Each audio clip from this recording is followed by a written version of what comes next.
En fait, la surface de la Terre est composée de 12 plaques qui glissent, s'éloignent ou se rapprochent les unes des autres. Ce phénomène est appelé la tectonique des plaques.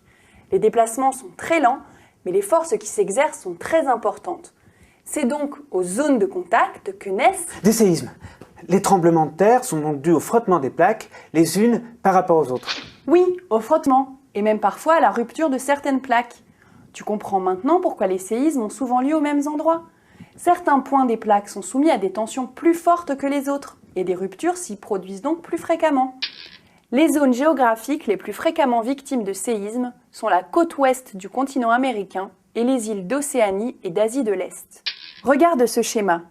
L'hypocentre est l'endroit où prend naissance le séisme. Il correspond au point de rupture ou de frottement des plaques. Cette rupture entraîne la formation d'ondes sismiques qui se propagent à la surface de la Terre et transmettent l'énergie du séisme. L'endroit en surface, où elles sont les plus fortes, s'appelle l'épicentre. Il est situé à la verticale de l'hypocentre. Les dégâts causés par les séismes peuvent être meurtriers. Mais c'est terrible, et on ne peut rien faire pour éviter de tels dégâts? Si, on peut prévoir les séismes et leurs dégâts.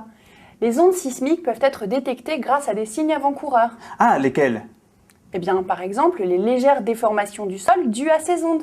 Mais alors comment on fait pour détecter ces ondes? On écoute au sol, comme ça? Mais non. L'outil utilisé par les scientifiques pour détecter les séismes s'appelle le sismographe. Mais le plus efficace pour éviter les dégâts est la construction d'immeubles antisismiques, dont les fondations sont assez solides pour résister aux ondes sismiques et ne pas s'effondrer. La puissance d'un séisme peut être mesurée par sa magnitude, c'est-à-dire l'énergie totale qu'il a dégagée. La magnitude peut être mesurée sur une échelle de 1 à 10, appelée l'échelle de Richter. Le séisme le plus violent enregistré au cours du XXe siècle est celui qui a eu lieu au Chili en 1960. Sa magnitude était de 9,5. Les séismes sont le résultat des mouvements des plaques qui recouvrent la Terre et glissent les unes sur les autres. Les ondes sismiques transmettent l'énergie du séisme, appelée magnitude, et qui se mesure sur l'échelle de Richter.